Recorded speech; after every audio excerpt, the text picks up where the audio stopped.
ہمارا رد عمل۔ اس کے بعد ہمیں جائزہ لے کر یہ دیکھنا چاہیے کہ اس غالب تہذیب کے ہجوم کا رد عمل ہمارے ہاں کس کس شکل میں ہوا، اور آج اس کے کیا اچھے اور برے اثرات ہم اپنی قومی زندگی میں پاتے ہیں۔ مجموعی طور پر یہاں اس کے مقابلے میں دو بالکل مختلف قسم کے رد عمل ہوئے ہیں، جن میں سے ہر ایک کی نہایت وسیع اور عمیق اثرات مترتب ہوئے اور ہو رہے ہیں۔ میں ان دونوں کا الگ الگ حساب آپ کے سامنے پیش کروں گا، پھر ان کا حاصل ضرب بھی آپ کے سامنے رکھ دوں گا۔ انفعالی رد عمل۔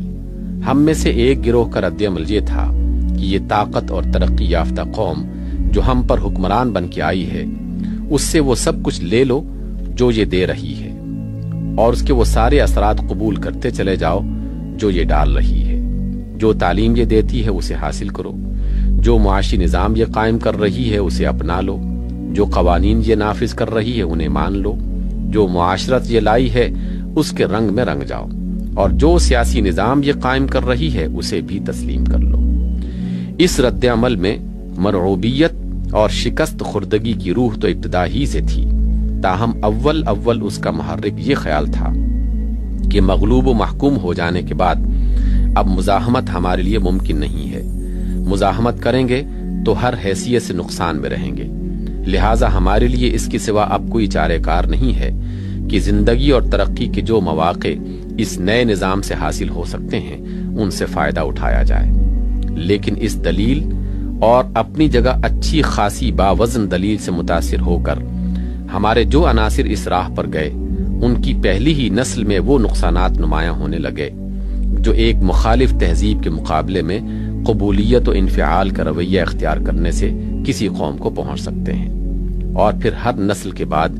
دوسری نسل ان نقصانات میں زیادہ سے زیادہ مبتلا ہوتی چلی گئی، یہاں تک کہ ایک قدر قلیل کے سوا ہمارا پورا طبقہ متوسط اس وبا سے معاف ہو گیا، اور اپنے بڑوں کی دیکھا دیکھی عوام تک اس کا زہر پھیلتا چلا گیا۔ مذہب کے متعلق اہل مغرب کا جو نقطہ نظر تھا، ہمارے لیے تعلیم یافتہ لوگوں کی بڑی اکثریت نے اسے قریب جوں کا توں قبول کیا، اور یہ تک محسوس نہ کیا کہ مغرب نے مذہب کو جو کچھ سمجھا تھا وہ مسیحیت اور کلیسا کو دیکھ کر سمجھا تھا، نہ کہ اسلام کو۔ وہ اس پورے انداز فکر کو اخذ کر بیٹھے جو اہل کلیسا کی ضد میں مذہب اور اس سے تعلق رکھنے والے مسائل و معاملات کے متعلق مغرب میں پیدا ہوا تھا۔ انہوں نے سمجھا کہ اسلام اور اس کی ہر چیز شک کی مستحق ہے، اور دلیل و ثبوت کی ضرورت اگر ہے تو اس کی کسی بات کے لیے ہے، نہ کہ ان نظریات کے لیے جو علم کے نام سے کوئی مغربی فلسفی، سائنسدان یا ماہر علوم عمران پیش کر دے۔ انہوں نے مغرب کے اس خیال کو بھی بلا تنقید مان لیا کہ مذہب فی الواقع ایک پرائیویٹ معاملہ ہے اور اجتماعی زندگی سے اس کو کوئی سروکار نہیں ہونا چاہیے۔ یہ خیال ان کے ذہن میں کچھ اس طرح اتر گیا کہ آج جو لوگ بے سوچے سمجھے اس چلتے ہوئے فقرے کو بار بار دہراتے ہیں کہ اسلام ایک مکمل نظام زندگی ہے، وہ بھی ہر وقت اپنے طرز عمل سے یہ ثابت کرتے رہتے ہیں کہ اسلام صرف ایک پرائیویٹ مذہب ہے جس سے پبلک معاملات میں کچھ پوچھنے کی ضرورت نہیں ہے، بلکہ ان میں سے اکثر و بیشتر لوگوں کے لیے اسلام ایک پرائیویٹ مذہب بھی نہیں، کیونکہ ان کی اپنی شخصی زندگی بجز اقرار اسلام اور ختنہ و نکاح کے اسلام کی پیروی کا کوئی اخلاقی یا عملی نشان اپنے اندر نہیں رکھتی۔ ان میں سے جن لوگوں میں مذہبیت کی طرف میلان باقی رہا یا بعد میں پیدا ہوا، ان کے اندر بھی زیادہ تر اس نے یہ شکل اختیار کر لی کہ مغرب اور اس کے فلسفوں اور نظریات اور عملیات کو معیار حق مان کر اس کے عقائد اور اس کے نظام زندگی اور اس کی تاریخ کی مرمت کر دی جائے، اور کوشش کی گئی کہ اسلام کی ہر چیز کو اس معیار پر ڈھال لیا جائے،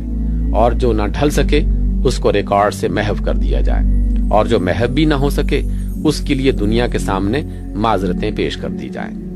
ان کی عظیم اکثریت نے مغرب کے فلسفہ زندگی اور مغربی تہذیب کی فلسفیانہ بنیادوں کو بجن سے ہی اخذ کیا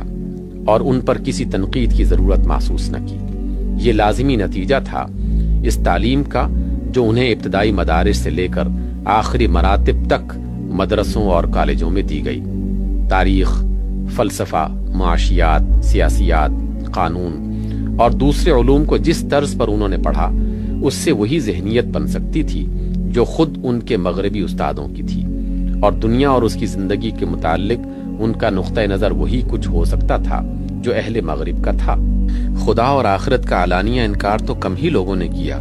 مگر ہمارے ہاں اس تعلیم سے متاثر ہونے والوں میں ایسے لوگ بھی آخر کتنے پائے جاتے ہیں جو مادہ پرستانہ ذہنیت اور فکر آخرت سے بے نیاز نظریہ حیات نہیں رکھتے، جو اندیکھی غیر محسوس حقیقتوں کو بھی کچھ حقیقت سمجھتے ہیں، جن کی نگاہ میں مادی قدروں سے بلند تر روحانی قدروں کو بھی کچھ وقت ہے،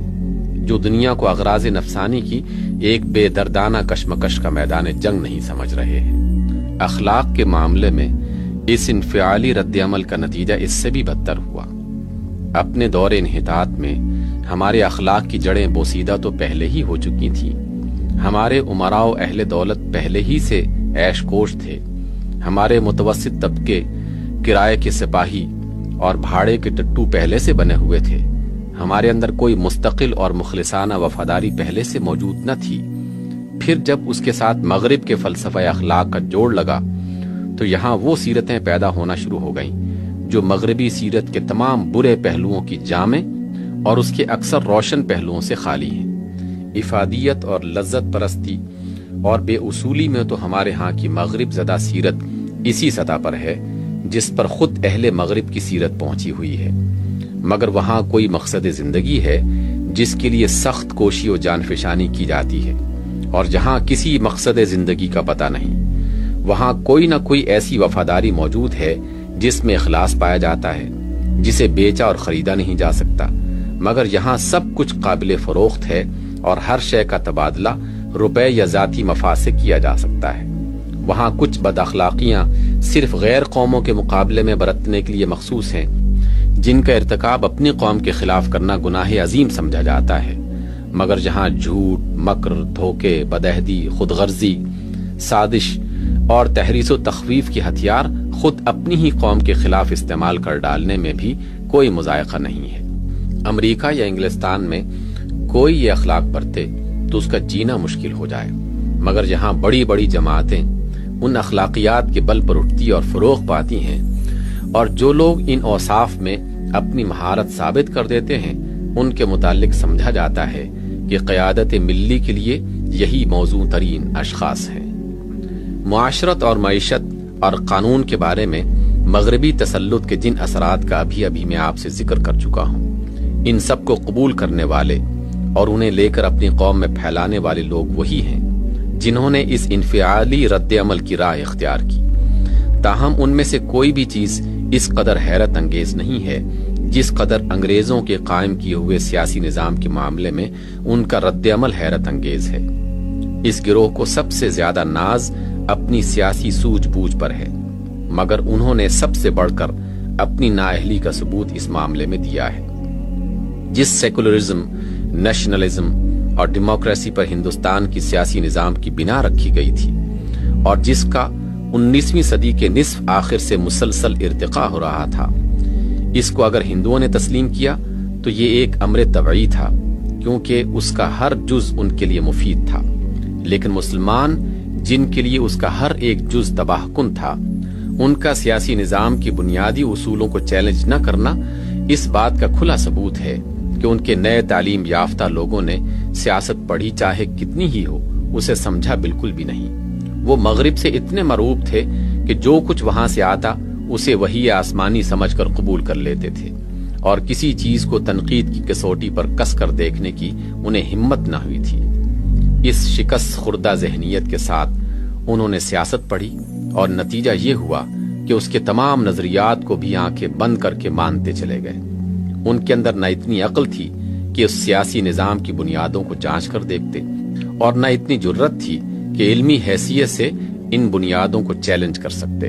اور اپنے آقاؤں سے یہ کہہ سکتے کہ تمہارے یہ اصول اس ملک میں نہیں چل سکیں گے۔ انہوں نے آدھی جنگ تو اسی روز ہار دی تھی جب سیکولرزم، نیشنلزم اور ڈیموکریسی کے ان اصولوں کو اصول برحق مان لیا۔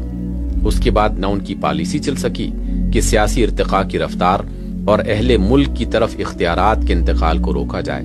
اور نہ یہی پالیسی کامیاب ہوئی کہ کہ سراسر غلط سیاسی نظام میں مسلمانوں کو ایسے تحفظات حاصل ہو جائیں جو اس کے تباہ کن اثرات سے انہیں بچا سکیں۔ آخرکار جب وہ سیاسی نظام پختہ ہو کر اپنے تکمیلی مرحلے تک پہنچ گیا تو ہمیں چاروں ناچار اس پر راضی ہونا پڑا کہ ہم میں سے آدھے قبر میں جائیں اور آدھے بچ نکلیں۔ اس پر بھی ہمارے سیاسی رہنماؤں کی سمجھ میں اب تک یہ نہیں آیا ہے کہ جس سیاسی نظام نے ہم کو قبر تک پہنچا دیا اس کی بنیادوں میں کیا نقائص ہیں۔ چنانچہ وہ آج بھی اس نظام کو انہی بنیادوں کے ساتھ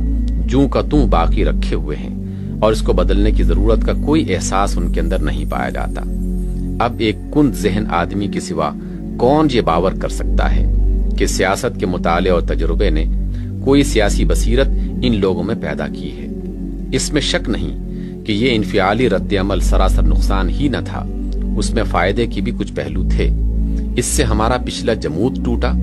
ہم موجودہ زمانے کی ترقیات سے آشنا ہوئے، ہمارے نقطۂ نظر میں وسعت پیدا ہوئی، ہم اس شدید نقصان سے بچ گئے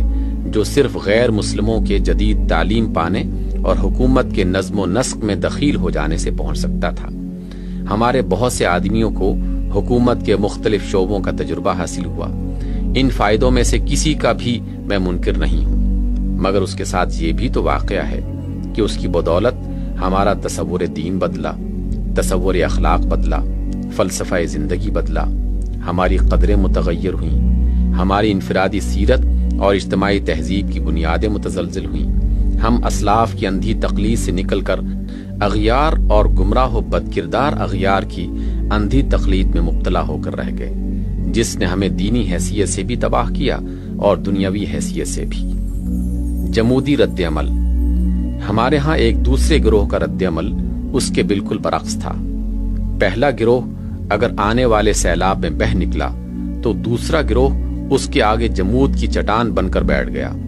اس نے کوشش کی کہ علم اور مذہب اور اخلاق اور معاشرت اور روایات کی اس پوری میراث کو جو 18ویں صدی کے لوگوں نے چھوڑی اور 19ویں صدی کے لوگوں نے پائی تھی، اس کے تمام صحیح و غلط اجزاء سمیت جوں کا توں باقی رکھا جائے اور نئی فاتح تہذیب کا نہ کوئی اثر قبول کیا جائے، نہ اس کے سمجھنے ہی میں اپنا وقت ضائع کیا جائے۔ اس گروہ کے لوگوں نے آثار قدیمہ کے تحفظ کا جو رویہ مغربی تہذیب سے پہلا تصادم پیش آنے کی ساعت میں اختیار کیا تھا، اس پر وہ آج تک بلا کسی ترمیم و نظر ثانی کے قائم ہیں۔ انہوں نے اپنا ایک لمحہ بھی سنجیدگی کے ساتھ اس کام میں صرف نہ کیا کہ اگلوں کی میراث کا تجزیہ کر کے دیکھیں کہ اس میں کیا باقی رکھنے اور کیا بدلنے کے لائق ہے۔ نہ انہوں نے کبھی سنجیدگی کے ساتھ اس سوال پر غور کیا کہ آنے والی تہذیب کیا کچھ لینے کے لیے قابل ہے، اور انہوں نے کبھی یہ سمجھنے کی کوئی معقول کوشش نہ کی کہ ہمارے نظام فکر و عمل میں وہ کیا خامیاں تھیں جو ہماری شکست کی موجب ہوئیں، اور ہزار ہا میل کے فاصلے سے آئی ہوئی ایک قوم کے پاس علم و عمل کی وہ کیا طاقت تھی جو اس کے غلبے کا سبب بن گئی۔ ان امور کی طرف توجہ کرنے کے بجائے انہوں نے اپنا سارا زور حالت سابقہ کو برقرار رکھنے میں صرف کیا، اور آج تک کیے جا رہے ہیں۔ ان کا نظام تعلیم اور نصاب تعلیم وہی ہے جو 19ویں صدی کے آغاز میں تھا، ان کے مشاغل وہی ہیں، ان کے مسائل وہی ہیں، ان کا انداز فکر وہی ہے، ان کا طریقہ کار وہی ہے، اور ان کے ماحول کی خصوصیات وہی ہیں۔ جو کچھ اس میں اچھائیاں تھیں وہ بھی محفوظ ہیں، اور جو کچھ اس میں خامیاں تھیں وہ بھی محفوظ ہیں۔ میں مانتا ہوں کہ اس دوسرے رد عمل کے اندر فائدے کا ایک قیمتی پہلو تھا اور ہے۔ وہ جتنا قابل قدر ہے اس کی اتنی ہی قدر میرے دل میں ہے۔ ہمارے ہاں جو کچھ بھی قرآن و حدیث اور فقہ کا علم بچا رہ گیا ہے اسی کی بدولت بچا ہے۔ ہمارے بزرگوں نے دین و اخلاق کی جو میراث چھوڑی تھی، بسا غنیمت ہے کہ کچھ لوگ اس کو سنبھال کر بیٹھ گئے اور آئندہ نسلوں کی طرف اس کو منتقل کرتے رہے۔ ہماری تہذیب کی جو اہم خصوصیات تھیں، نہایت قیمتی خدمت ہے کہ کسی نے ان کی حفاظت کی کوشش کی اور سخت مخالف ماحول میں ان کو تھوڑا یا بہت برقرار رکھا۔ میں یہ بھی مانتا ہوں کہ جن لوگوں نے اس رد عمل کی ابتدا کی وہ بڑی حد تک معذور تھے۔ جس وقت تہذیب مخالف کے سیلاب سے ان کو اچانک تصادم پیش آیا، اس وقت شاید وہ اس سے زیادہ کچھ نہ کر سکتے تھے کہ اپنے گھر کی جتنی چیزیں بھی بچا سکتے ہیں بچا لیں۔ اس معاملے میں ان کی معذوری پہلے رد عمل کے بانیوں کی معذوری سے کچھ کم وزنی نہیں ہے۔ ہم پہلے گروہ کے ابتدائی لیڈروں کو بھی یہ الاؤنس دیتے ہیں کہ اجنبی اقتدار کے سیلاب سے پہلا تصادم پیش آنے پر وہ اس کے سوا کچھ نہ سوچ سکتے تھے کہ اپنی قوم کو کامل تباہی سے اور شودروں میں تبدیل ہو جانے سے بچانے کے لیے وہ راہ اختیار کریں جو انہوں نے اختیار کی۔ ایسے ہی الاؤنس کے مستحق دوسرے گروہ کی ابتدائی لیڈر بھی ہیں جنہوں نے آغاز تصادم میں اپنے مذہب اور تہذیب کے باقیات کو مٹنے سے بچانے کی فکر کی، مگر قانون قدرت میں معذرتیں، اپولوجائز اور رخصتیں الاؤنسز نہیں چلا کرتی۔ کوئی کام خواہ کسی وجہ سے کیا گیا ہو، اس میں اگر نقصان کا کوئی سبب موجود ہو تو وہ نقصان پہنچ کر ہی رہتا ہے، اور واقعہ میں جو نقصان پہنچا اسے نقصان ماننا ہی پڑتا ہے۔ اس کا پہلا نقصان یہ تھا کہ حالت سابقہ کے تحفظ کی کوششوں نے دین اور اس سے تعلق رکھنے والی قابل قدر چیزوں کے ساتھ ساتھ ان تمام کمزوریوں اور خرابیوں کا بھی پورا تحفظ کیا جو ہمارے دور انحطاط کے مذہبی گروہوں میں موجود تھیں۔ یہ ملی جلی میراث جو کہ تو ہمارے حصے میں آئی، اور اب یہ ایک صحیح اسلامی انقلاب کے راستے میں ویسی ہی سخت رکاوٹ بن رہی ہے جیسی ہماری مغربیت زدہ طبقوں کی ذہنیت بن رہی ہے۔ اس کا دوسرا نقصان یہ ہوا کہ ہمارے دین اور اخلاق اور تہذیب کے اصلی جوہر کی حفاظت جیسی ہونی چاہیے تھی اس کے ذریعے سے نہ ہو سکی، بلکہ وہ روز افزوں زوال میں مبتلا ہوتا چلا گیا۔ ظاہر ہے کہ سیلابوں کا مقابلہ سیلاب ہی کر سکتے ہیں، چٹانیں نہیں کر سکتی۔ یہاں کوئی طاقت ایسی نہ تھی جو مغربی تہذیب کے سیلاب کے مقابلے میں اسلامی تہذیب کا کوئی سیلاب اٹھا سکتی۔ یہاں صرف قدیم کی محافظت پر اکتفا کیا گیا، اور اس قدیم میں اصل قابل حفاظت چیزوں کے ساتھ بہت سی ایسی چیزیں بھی شامل رکھی گئیں جو نہ زندگی کی طاقت رکھتی تھیں، نہ اس لائق تھیں کہ ان کی حفاظت کی جاتی، اور نہ ان کے شمول سے یہ امید ہی کی جا سکتی تھی کہ ایک مخالف تہذیب کے مقابلے میں اس سے اسلام کی عزت قائم رہ سکے گی۔ یہی وجہ ہے کہ پچھلے 60-70 سال کی تاریخ پر جب نگاہ ڈالتے ہیں تو اس دوران میں ہم کو اسلام اور اس کی تہذیب آگے بڑھتی ہوئی نہیں بلکہ مسلسل پسپا ہوتی نظر آتی ہے۔ ہر سال اور ہر مہینے اور ہر دن کے حساب سے وہ دبتی اور سکڑتی رہی ہے، اور مغربی تہذیب بڑھتی اور پھیلتی گئی ہے۔ ہر دن جو ہم پر طلوع ہوا ہے اس طرح طلوع ہوا کہ مغرب کی ذہنی گمراہیوں اور اخلاقی گندگیوں اور عملی بدراہیوں نے ہمارے زندگی کے کچھ مزید رقبے پر قبضہ کر لیا، اور ہمارے دین اور اخلاق اور تہذیب نے کچھ مزید رقبہ کھو دیا۔ اس رفتار کو ہمارے محافظین طرز قدیم ایک لمحے کے لیے بھی نہ روک سکے۔ اس کا تیسرا نقصان یہ ہوا کہ ہمارا مذہبی گروہ اسلام اور غیر اسلامی قدامت کے جس مرکب کی حفاظت کر رہا تھا اس کے اندر فکری اور عملی دونوں حیثیتوں سے ہمارے اہل دولت اور اہل دماغ طبقوں کے لیے بہت کم کشش باقی رہ گئی، بلکہ اس کی کشش روز بروز کم ہوتی چلی گئی۔ ایک طرف مخالف تہذیب دماغوں کو مسخر کرنے والے، دلوں کو موہ لینے والے اور نگاہوں کو خیرہ کر دینے والے ساز و سامان کے ساتھ بڑھتی چلی آ رہی تھی، دوسری طرف اسلام کی نمائندگی ایسے مباحث، مسائل، مشاغل اور مظاہر کے ذریعے سے کی جا رہی تھی جو نہ دماغوں کو مطمئن کرتے تھے، نہ دلوں کو اپیل کرتے تھے، نہ نگاہوں کو بھلے لگتے تھے۔ اس وجہ سے مادی وسائل اور دماغی صلاحیتیں رکھنے والے گروہ دین سے اپنی رہی سہی دلچسپی بھی کھوتے اور مغربی تہذیب میں جذب ہوتے چلے گئے، اور مذہبیت کی میراث سنبھالنے کا کام بتدریج ہمارے ان طبقوں کے لیے مخصوص ہوتا چلا گیا جو مادی، ذہنی اور معاشرتی حیثیت سے پست تر تھے۔ اس کا نقصان صرف اتنا ہی نہ ہوا کہ مذہبیت کا محاذ کمزور سے کمزور تر اور مغربیت کا محاذ قوی تر ہوتا رہا، بلکہ اس سے کچھ بڑھ کر یہ نقصان ہوا کہ اسلام کی نمائندگی کا معیار علم و عقل اور زبان و اخلاق ہر اعتبار سے گرتا ہی چلا گیا، یہاں تک کہ دینداری کی آبرو بچنی مشکل ہو گئی۔ آخری اور سب سے بڑا نقصان اس پالیسی سے یہ ہوا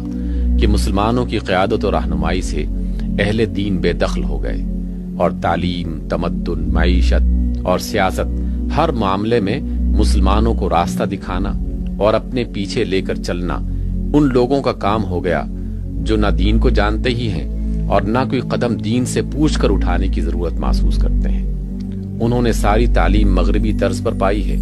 ان کی زندگیاں مغربی نظام معیشت سے بنی ہوئی ہیں، ان کی معاشرت مغربی سانچوں میں ڈھلی ہے اور ان کے اخلاق مغربی قدروں اور اصولوں پر تعمیر ہوئے ہیں۔ انہوں نے شریعت مغرب کے لاء کالجوں سے لی ہے اور اسی کی پریکٹس کی ہے۔ انہوں نے سیاست کے سارے اصول اور رنگ ڈھنگ اور جوڑ توڑ مغرب سے سیکھے ہیں۔ اس سرچشمہ ضلالت سے جو رہنمائی انہوں نے پائی اس پر وہ چلے اور ساری قوم کو اس پر چلایا، اور قوم پورے اعتماد سے ان کے پیچھے چلی۔ اہل دین کا اس سارے کاروبار میں اگر کوئی کام رہا تو یہ کہ یا تو گوشہ نشین ہو کر درس و تدریس اور ذکر و تسبیح میں مشغول رہیں، یا قومی قیادت پر جو بھی فائز ہو اس کے لیے دعاگو بن کر رہیں، یا پھر سیاست کے میدان میں آئیں تو کسی نہ کسی آگے چلنے والے کے پیچھے بے اثر خیمہ بردار کی حیثیت سے چلیں۔ کانگریس ہو یا مسلم لیگ، جس کی طرف بھی وہ گئے پیرو بن کر گئے۔ کسی پالیسی کے بنانے میں ان کا کوئی حصہ نہ رہا، کسی بڑی سے بڑی گمراہی کو بھی وہ روک نہ سکے، نہ اس پر ٹوک ہی سکے۔ ان کا کام اس کے سوا کچھ نہ رہا کہ جو پالیسی بھی دین سے بے نیاز یا دین کے مخالف لیڈر بنا دیں، اس کو یہ برکت دیں اور مسلمانوں کو اطمینان دلائیں کہ یہی قرآن و حدیث میں بھی لکھا ہے، یا کم از کم یہ اس میں ان کے دین کے لیے کوئی خطرہ نہیں ہے۔ یہ بیماری بڑھتے بڑھتے یہاں تک پہنچی کہ سیکولرزم تک کو ہماری بہت سی مقدس مذہبی بارگاہوں سے برکت ملی ہے۔ بے اثر لوگوں کے معاملے میں تو ان کی دینی حس اتنی تیز ہے کہ ان کی ساری دینداری پر ایک داڑھی کے طول کی کمی پانی پھیر دیتی ہے، اور چند غیر منصوص فقہی جزئیات میں ان سے ذرا سا بھی اختلاف ہو جائے تو ہادم دین قرار پاتے ہیں، مگر جن کے پیچھے ایک دفعہ ساری قوم مل کر زندہ باد کا نعرہ لگا دے، یا جن کو سیاسی طاقت نصیب ہو جائے، ان کو یہ تمام رخصتوں کا مستحق سمجھتے ہیں، چاہے ان کے ہاتھ پورے دین کی عمارت ہی متزلزل ہو رہی ہو۔ ہم کیا چاہتے ہیں حضرات؟ یہ ہے تفصیلی جائزہ ہماری پچھلی تاریخ کا اور ہماری موجودہ حالت کا۔ یہ جائزہ میں نے کسی کو مطعون کرنے کے لیے نہیں، بلکہ اس لیے پیش کیا ہے کہ آپ موجودہ صورتحال اور اس کے تاریخی اسباب کی اچھی طرح تشخیص کر لیں اور اس لائحہ عمل کو ٹھیک ٹھیک جانچ سکیں جو ہم نے محض اللہ کی توفیق و تائید کے اعتماد پر ان حالات میں پاکستان کی اصلاح کے لیے اور اس کو بالآخر اسلام کی نشأت ثانیہ کا علمبردار بنانے کے لیے اختیار کیا ہے۔ میری ان گزارشات سے آپ کو معلوم ہو چکا ہے کہ خرابی کا دائرہ کتنا وسیع ہے اور کس طرح ہماری قومی زندگی کے ہر شعبے میں پھیلا ہوا ہے، اور اب میری اس تقریر سے آپ یہ بھی معلوم کر چکے ہیں کہ جو خرابیاں بھی آج پائی جاتی ہیں ان میں سے ہر ایک کن کن اسباب سے نشو و نما پاتی ہوئی بتدریج اس حالت تک پہنچی ہے، اور اس کی جڑ ہماری تاریخ اور روایات اور نظام تعلیم و تمدن و سیاست میں کتنی گہری ہے، اور مختلف شعبوں کی یہ ساری خرابیاں کس طرح مل جل کر ایک دوسرے کو سہارا دے رہی ہیں۔ اس کے بعد میں نہیں سمجھتا کہ کسی صاحب بصیرت آدمی کو یہ تسلیم کرنے میں کچھ بھی تأمل ہوگا کہ ان حالات میں جزوی اصلاح کی کوئی تدبیر نتیجہ خیز نہیں ہو سکتی۔ آپ دینی مدارس کھول کر یہ کلمہ و نماز کی تبلیغ کر کے، یا فسق و فجور کے خلاف واعظ تلقین کر کے، یا گمراہ فرقوں کے خلاف مورچے لگا کر زیادہ سے زیادہ اگر کچھ حاصل کر سکتے ہیں تو بس یہ کہ دین جس رفتار سے مٹ رہا ہے اس میں کچھ سستی پیدا کر دیں اور دینی زندگی کو سانس لینے کے لیے کچھ دن زیادہ مل جائیں۔ لیکن یہ امید آپ ان تدبیروں سے نہیں کر سکتے کہ اللہ کا کلمہ بلند ہو جائے اور اس کے مقابلے میں جاہلیت کے کلمے پست ہو کر رہ جائیں، اس لیے کہ جو اسباب اس وقت تک اللہ کے کلمے کو پست اور جاہلیت کے کلمے کو بلند کرتے رہے ہیں وہ سب بدستور موجود رہیں گے۔ اسی طرح اگر آپ چاہیں کہ موجودہ نظام تو انہی بنیادوں پر قائم رہے، مگر اخلاق یا معاشرت یا معیشت یا نظم و نسق یا سیاست کی موجودہ خرابیوں میں سے کسی کی اصلاح ہو جائے تو یہ بھی کسی تدبیر سے ممکن نہیں ہے، کیونکہ ان میں سے ہر چیز موجودہ نظام زندگی کی بنیادی خرابیوں کی آفریدہ اور پروردہ ہے، اور ہر خرابی کو دوسری بہت سی خرابیوں سے سہارا مل رہا ہے۔ ایسے حالات میں ایک جامع فساد کو رفع کرنے کے لیے ایک جامع پروگرام ناگزیر ہے جو جڑ سے لے کر شاخوں تک پورے توازن کے ساتھ اصلاح کا عمل جاری رکھے۔ وہ پروگرام کیا ہو اور وہ ہمارے نزدیک کیا ہے، اسی پر اب میں گفتگو کرنا چاہتا ہوں، مگر اس پر گفتگو شروع کرنے سے پہلے ایک سوال کا جواب ملنا ضروری ہے۔ وہ سوال یہ ہے کہ آپ فی الواقع چاہتے کیا ہیں، یا زیادہ صحیح الفاظ میں آپ میں سے کون کیا چاہتا ہے؟ یکسوئی کی ضرورت۔ حقیقت یہ ہے کہ ہم اب ایک ایسے مرحلے میں پہنچ چکے ہیں جہاں مسلسل تجربے نے یہ بات ثابت کر دی ہے کہ اسلام اور جاہلیت کا یہ ملا جلا مرکب جو اب تک ہمارا نظام حیات بنا رہا ہے، زیادہ دیر تک نہیں چل سکتا۔ یہ اگر چلتا رہا تو دنیا میں بھی ہماری کامل تباہی کا موجب ہوگا اور آخرت میں بھی، اس لیے کہ اس کی وجہ سے ہم اس حالت میں مبتلا ہیں کہ ایمان مجھے روکے ہے تو کھینچے ہیں مجھے کفر۔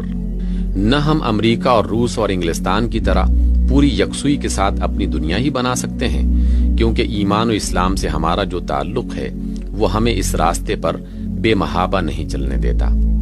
اور نہ ہم ایک سچی مسلمان قوم کی طرح اپنی آخرت ہی بنا سکتے ہیں، کیونکہ یہ کام ہمیں وہ جاہلیت نہیں کرنے دیتی جس کے بے شمار فتنے ہم نے اپنے اندر پال رکھے ہیں۔ اس دو دلی کی وجہ سے ہم کسی چیز کا حق بھی پوری طرح ادا نہیں کر سکتے، نہ دنیا پرستی کا نہ خدا پرستی کا۔ اس کی وجہ سے ہمارا ہر کام خواہ دینی ہو یا دنیاوی، دو متضاد افکار اور رجحانات کی رزمگاہ بنا رہتا ہے، جن میں سے ہر ایک دوسرے کا توڑ کرتا ہے، اور کسی فکر و رجحان کے مطالبے میں بھی کما حقہ پورے نہیں ہونے پاتے۔ یہ حالت بہت جلد ختم کر دینے کے لائق ہے۔ اگر ہم اپنے دشمن نہیں ہیں تو ہمیں بہرحال یکسو ہو جانا چاہیے۔ اس یکسوئی کی صرف دو ہی صورتیں ممکن ہیں، اور ہم کو دیکھنا ہے کہ ہم ان میں سے کون سی صورت کو پسند کرتے ہیں۔ اس کی ایک صورت یہ ہے کہ ہمارے سابق حکمرانوں نے اور ان کی غالب تہذیب نے جس راستے پر اس ملک کو ڈالا تھا اسی کو اختیار کر لیا جائے، اور پھر خدا اور آخرت اور دین اور دینی تہذیب و اخلاق کا خیال چھوڑ کر ایک خالص مادہ پرستانہ تہذیب کو نشو و نما دیا جائے، تاکہ یہ ملک بھی ایک دوسرا روس یا امریکہ بن سکے۔ مگر علاوہ اس کے یہ راہ غلط ہے، خلاف حق ہے اور تباہ کن ہے۔ میں کہوں گا کہ پاکستان میں اس کا کامیاب ہونا ممکن بھی نہیں ہے، اس لیے کہ یہاں کے نفسیات اور روایات میں اسلام کی محبت اور عقیدت اتنی گہری جڑیں رکھتی ہیں کہ انہیں اکھاڑ پھینکنا کسی انسانی طاقت کے بس کا کام نہیں ہے۔ تاہم جو لوگ اس راستے پر جانا چاہتے ہیں وہ میری گفتگو کے مخاطب نہیں ہیں۔ ان کے سامنے ہم اپنا پروگرام نہیں بلکہ جنگ کا الٹیمیٹم پیش کرتے ہیں۔ یکسوئی کی دوسری صورت یہ ہے کہ ہم انفرادی اور قومی زندگی کے لیے اس راہ کو انتخاب کر لیں جو قرآن اور سنت محمد صلی اللہ علیہ وسلم نے ہم کو دکھائی ہے۔ یہی ہم چاہتے ہیں، اور یہی ہم سمجھتے ہیں کہ پاکستان کی مسلم آبادی کے کم از کم 999% باشندے چاہتے ہیں، اور یہی ہر اس شخص کو چاہنا چاہیے جو خدا اور رسول کو مانتا ہو اور موت کے بعد کی زندگی کا قائل ہو۔ مگر جو لوگ بھی اس راہ کے پسند کرنے والے ہوں انہیں یہ اچھی طرح سمجھ لینا چاہیے کہ جن حالات سے ہم گزرتے ہوئے آ رہے ہیں اور جن میں اس وقت ہم گھرے ہوئے ہیں، ان میں تنہا اسلام اور خالص اسلام کو پاکستان کا رہنما فلسفہ حیات اور غالب نظام زندگی بنانا کوئی آسان کام نہیں ہے۔ اس کے لیے ضروری ہے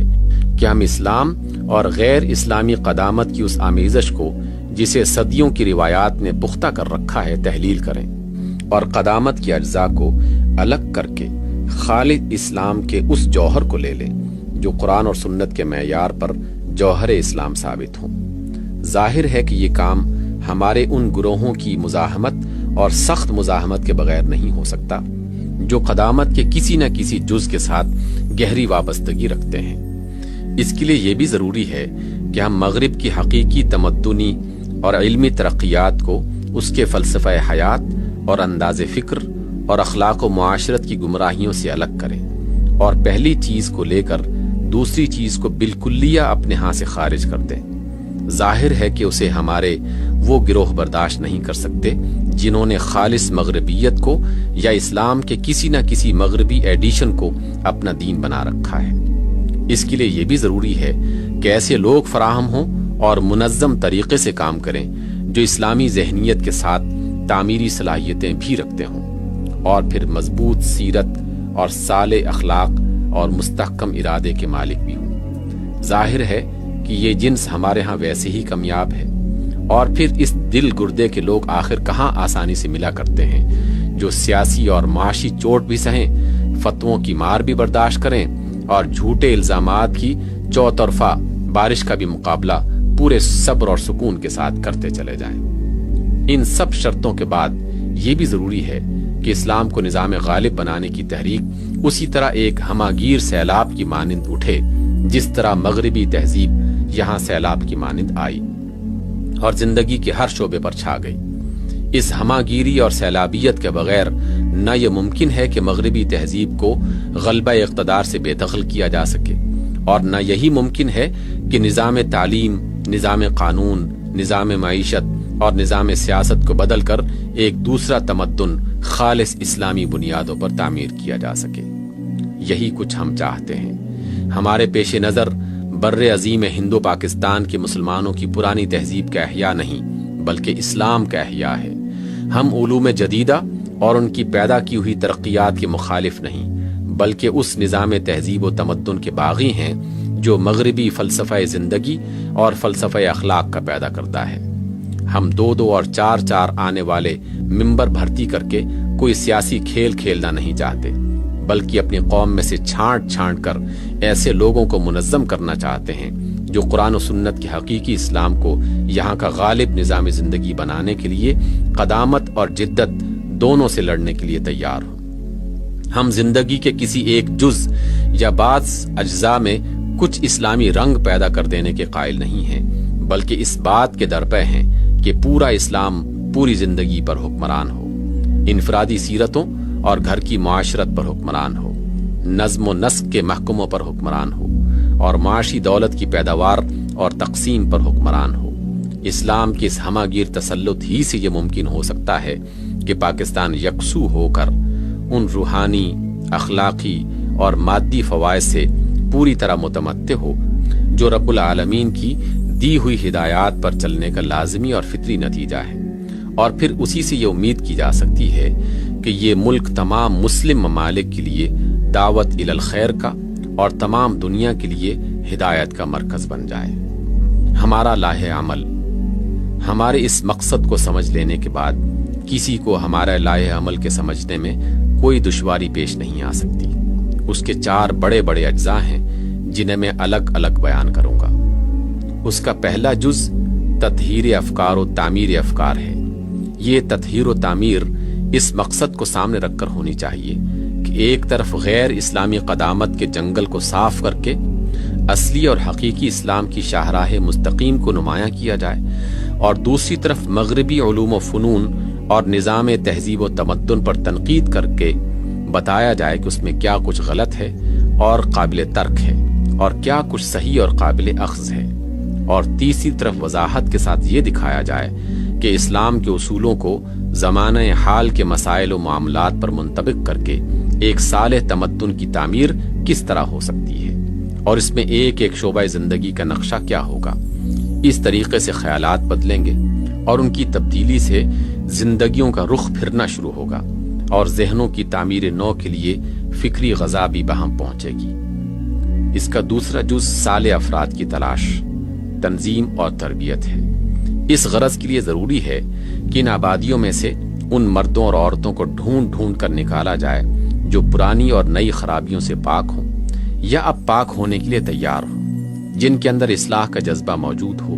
جو حق کو مان کر اس کے لیے وقت، مال اور محنت کی کچھ قربانی کرنے پر آمادہ ہوں، خواہ وہ نئے تعلیم یافتہ ہوں یا پرانے، خواہ وہ عوام میں سے ہوں یا خاص میں سے، خواہ وہ غریب ہوں یا امیر یا متوسط۔ ایسے لوگ جہاں کہیں بھی ہوں انہیں گوشہ عافیت سے نکال کر میدان سعی و عمل میں لانا چاہیے، تاکہ ہمارے معاشرے میں جو ایک صالح عنصر بچا کھچا موجود ہے مگر منتشر ہونے کی وجہ سے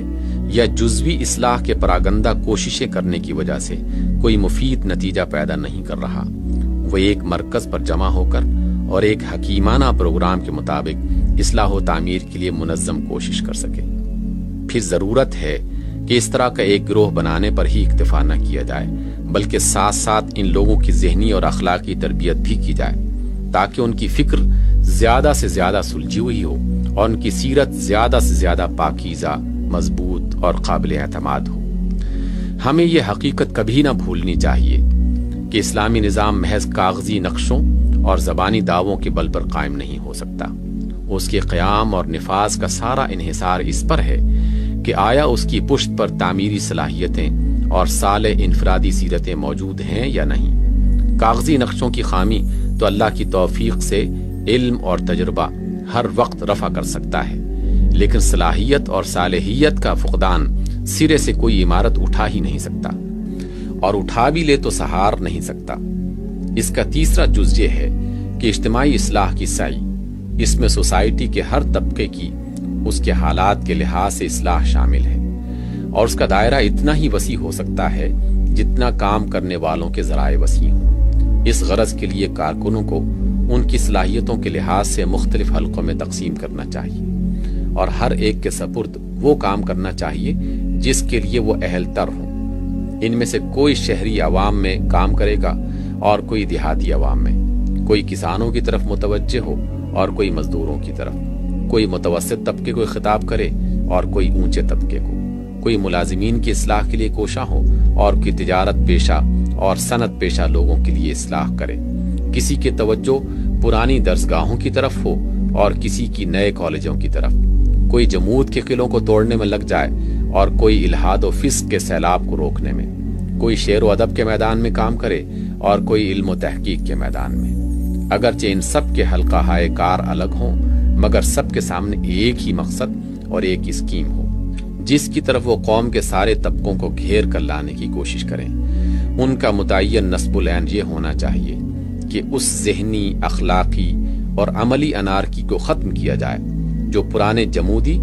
اور نئے انفعالی رجحانات کی وجہ سے ساری قوم میں پھیلی ہوئی ہے، اور عوام سے لے کر خواص تک سب میں صحیح اسلامی فکر، اسلامی سیرت اور سچے مسلمانوں کی سی عملی زندگی پیدا کی جائے۔ یہ کام صرف واعظ و تلقین اور نشر و اشاعت اور شخصی ربط و مکالمہ سے نہیں ہونا چاہیے، بلکہ مختلف سمتوں میں باقاعدہ تعمیری پروگرام بنا کر پیش قدمی کرنی چاہیے۔ مثلاً یہ عاملین اصلاح جہاں کہیں اپنی تبلیغ سے چند آدمیوں کو ہم خیال بنانے میں کامیاب ہو جائیں، وہاں وہ انہیں ملا کر ایک مقامی تنظیم قائم کر دیں، اور پھر ان کی مدد سے ایک پروگرام کو عمل میں لانے کی کوشش کر دیں، جس کے چند اجزاء یہ ہیں: بستی کی مسجدوں کی اصلاح حال، عام باشندوں کو اسلام کی بنیادی تعلیمات سے روشناس کرانا، تعلیم بالغاں کے انتظام، کم از کم ایک دارالمطالعہ کا قیام، لوگوں کو ظلم و ستم سے بچانے کے لیے اجتماعی جدوجہد، باشندوں کے تعاون سے صفائی اور حفظان صحت کی کوشش، بستی کے یتیموں، بیواؤں، معذوروں اور غریب طالب علموں کی فہرستیں مرتب کرنا، اور جن جن طریقوں سے ممکن ہو ان کی مدد کا انتظام کرنا، اور اگر ذرائع فراہم ہو جائیں تو کوئی پرائمری اسکول یا ہائی اسکول یا مذہبی تعلیم کا ایسا مدرسہ قائم کرنا جس میں تعلیم کے ساتھ اخلاقی تربیت کا بھی انتظام ہو۔ اسی طرح جو لوگ مزدوروں میں کام کریں وہ ان کو اشتراکیت کے زہر سے بچانے کے لیے صرف تبلیغ ہی پر اکتفا نہ کریں، بلکہ عملاً ان کے مسائل کو حل کرنے کی بھی سعی کریں۔ انہیں ایسی مزدور تنظیمات قائم کرنی چاہیے جن کا مقصد انصاف کا قیام ہو، نہ کہ ذرائع پیداوار کو قومی ملکیت بنانا۔ ان کا مسلک جائز اور معقول حقوق کے حصول کی جدوجہد ہو، نہ کہ طبقاتی کشمکش۔ ان کا طریقہ کار اخلاقی اور آئینی ہو، نہ کہ توڑ پھوڑ اور تخریب۔ ان کے پیش نظر صرف اپنے حقوق ہی نہ ہوں بلکہ اپنے فرائض بھی ہوں۔ جو مزدور یا کارکن بھی اس میں شامل ہوں ان پر یہ شرط عائد ہونی چاہیے کہ وہ ایمانداری کے ساتھ اپنے حصے کا فرض ضرور ادا کریں گے۔ پھر ان کا دائرہ عمل صرف اپنے طبقے کے مفاد تک ہی محدود نہیں ہونا چاہیے، بلکہ یہ تنظیمات جس طبقے سے بھی تعلق رکھتی ہوں ان کی دینی، اخلاقی اور معاشرتی حالت کو بھی درست کرنے کی کوشش کرتی رہیں۔ اس عمومی اصلاح کے پورے لائحہ عمل کا بنیادی اصول یہ ہے کہ جو شخص جس حلقے اور طبقے میں بھی کام کرے مسلسل اور منظم طریقے سے کرے اور اپنی سعی کو ایک نتیجے تک پہنچائے بغیر نہ چھوڑے۔ ہمارا طریقہ یہ نہ ہونا چاہیے کہ ہوا کے پرندوں اور آندھی کے جھکڑوں کی طرح بیج پھینکتے چلے جائیں۔ اس کے برعکس ہمیں کسان کی طرح کام کرنا چاہیے جو ایک متعین رقبے کو لے لیتا ہے، پھر زمین کی تیاری سے لے کر فصل کی کٹائی تک مسلسل کام کر کے اپنی محنتوں کو ایک نتیجے تک پہنچا کر دم لیتا ہے۔ پہلے طریقے سے جنگل پیدا ہوتے ہیں اور دوسرے طریقے سے باقاعدہ کھیتیاں تیار ہوتی ہیں۔ اس لائحہ عمل کا چوتھا جز نظام حکومت کی اصلاح ہے۔ ہم یہ سمجھتے ہیں کہ زندگی کی موجودہ بگاڑ کو دور کرنے کی کوئی تدبیر کامیاب نہیں ہو سکتی جب تک کہ اصلاح کی دوسری کوششوں کے ساتھ ساتھ نظام حکومت کو درست کرنے کی کوشش بھی نہ کی جائے۔ اس لیے کہ تعلیم اور قانون اور نظم و نسق اور تقسیم رزق کی طاقتوں کے بل پر جو بگاڑ اپنے اثرات پھیلا رہا ہو، اس کے مقابلے میں بناؤ اور سنوار کی وہ تدبیریں جو صرف واعظ اور تلقین اور تبلیغ کے ذرائع پر منحصر ہوں، کبھی کارگر نہیں ہو سکتی۔ لہٰذا اگر ہم فی الواقع اپنے ملک کے نظام زندگی کو فسق و ضلالت کی راہ سے ہٹا کر دین حق کی صراط مستقیم پر چلانا چاہتے ہیں تو ہمارے لیے ناگزیر ہے کہ بگاڑ کو مسند اقتدار سے ہٹانے اور بناؤ کو اس کی جگہ متمکن کرنے کی براہ راست کوششیں کریں۔ ظاہر ہے کہ اگر اہل خیر و صلاح کے ہاتھ میں اقتدار ہو تو وہ تعلیم اور قانون اور نظم و نسق کی پالیسی کو تبدیل کر کے چند سال کے اندر وہ کچھ کر ڈالیں گے جو غیر سیاسی تدبیروں سے ایک صدی میں بھی نہیں ہو سکتا۔ یہ تبدیلی کس طرح ہو سکتی ہے؟ ایک جمہوری نظام میں اس کا راستہ صرف ایک ہے، اور وہ ہے انتخابات کا راستہ۔ رائے عامہ کی تربیت کی جائے، عوام کے معیار انتخاب کو بدلا جائے، انتخاب کے طریقوں کی اصلاح کی جائے،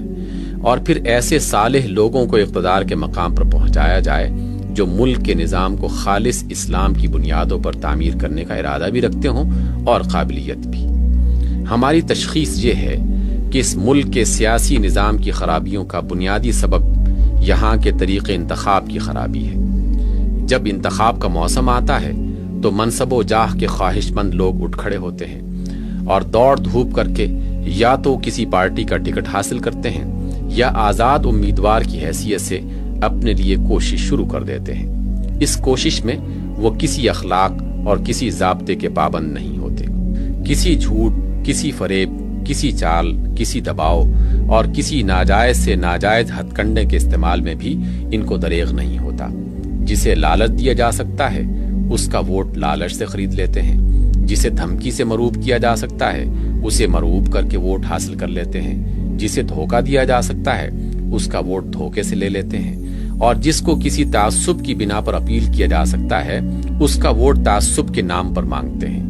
اس گندے کھیل کے میدان میں قوم کے شریف عناصر اول تو اترتے ہی نہیں، اور بھولے بھٹکے اگر وہ کبھی ادھر ہی آتے ہیں تو پہلے ہی قدم پر انہیں میدان چھوڑ دینا پڑتا ہے۔ مقابلہ صرف ان لوگوں کے درمیان رہ جاتا ہے جنہیں نہ خدا کا خوف ہو، نہ خلق کی شرم،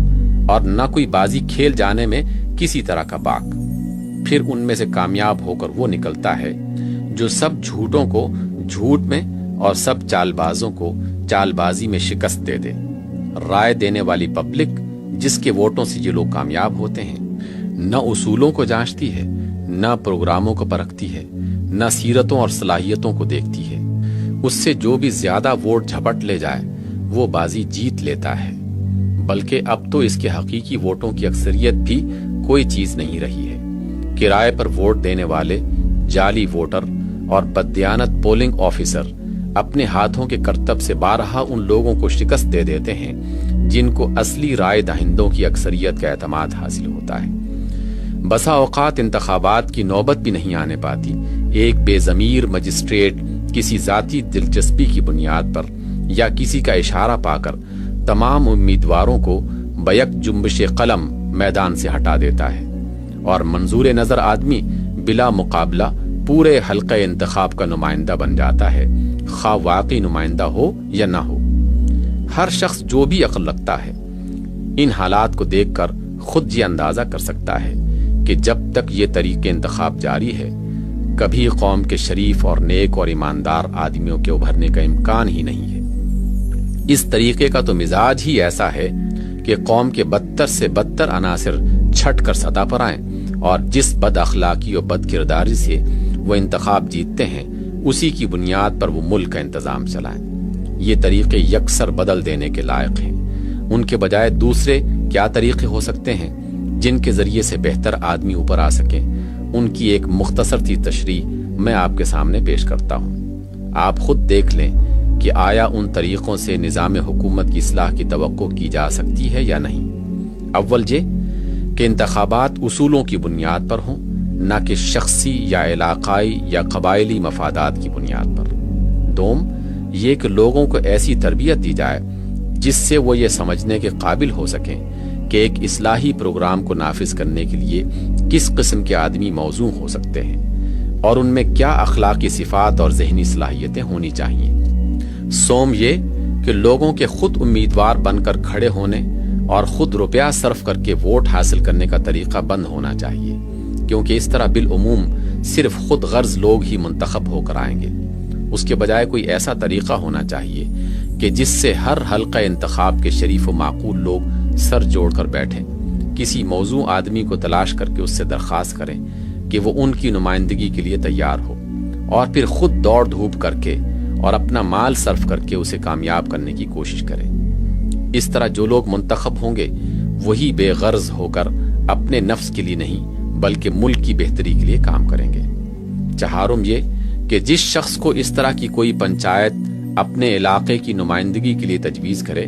اس سے برسر عام یہ عہد لیا جائے کہ وہ پنچایت کے منظور کیے ہوئے منشور کا پابند رہے گا، پارلیمنٹ میں پہنچ کر ان لوگوں کے ساتھ مل کر کام کرے گا جو اسی منشور کو عملی جامہ پہنانے کے لیے اسی طریقے پر کامیاب ہو کر دوسرے علاقوں سے پہنچے، اور جب کبھی پنچایت اس پر اظہار بے اعتمادی کرتے تو وہ مستعفی ہو کر واپس آ جائے گا۔ پنجم یہ کہ پنچایت کے جو کارکن اس شخص کو کامیاب کرانے کی جدوجہد کریں ان سے قسم لی جائے کہ وہ اخلاق کے حدود اور انتخابی ضوابط کی پوری پابندی کریں گے، کسی تعصب کی بنا پر اپیل نہ کریں گے، کسی کے جواب میں بھی جھوٹ اور بہتان تراشی اور چال بازیوں سے کام نہ لیں گے، کسی کی رائے روپے سے خریدنے یا دباؤ سے حاصل کرنے کی کوشش نہ کریں گے، کوئی جعلی ووٹ نہ بھگتائیں گے خواہ وہ جیتیں یا ہاریں۔ بہرحال شروع سے لے کر آخر تک پوری انتخابی جنگ صداقت اور دیانت کے ساتھ بالکل بااصول طریقوں سے لڑیں گے۔ میرا خیال یہ ہے کہ اس ملک کے انتخابات میں ان 5 طریقوں کو آزمایا جائے تو جمہوریت کو قریب قریب بالکل پاک کیا جا سکتا ہے اور بد کردار لوگوں کے لیے برسر اقتدار آنے کے دروازے بند کیے جا سکتے ہیں۔ یہ ضروری نہیں ہے کہ ان کے بہتر نتائج پہلے ہی قدم پر ظاہر ہو جائیں، لیکن اگر اس رخ پر ایک دفعہ انتخابات کو ڈال دیا جائے تو جمہوریت کا مزاج یکسر تبدیل کیا جا سکتا ہے۔ ممکن ہے کہ ان طریقوں سے نظام حکومت کی واقعی تبدیلی میں 25-30 سال صرف ہو جائیں یا اس سے بھی زیادہ، مگر میں سمجھتا ہوں کہ تبدیلی کا صحیح راستہ یہی ہے، اور جو تبدیلی اس طریقے سے ہوگی وہ انشاءاللہ پائیدار اور مستحکم ہوگی۔ حضرات، میں نے اس تقریر میں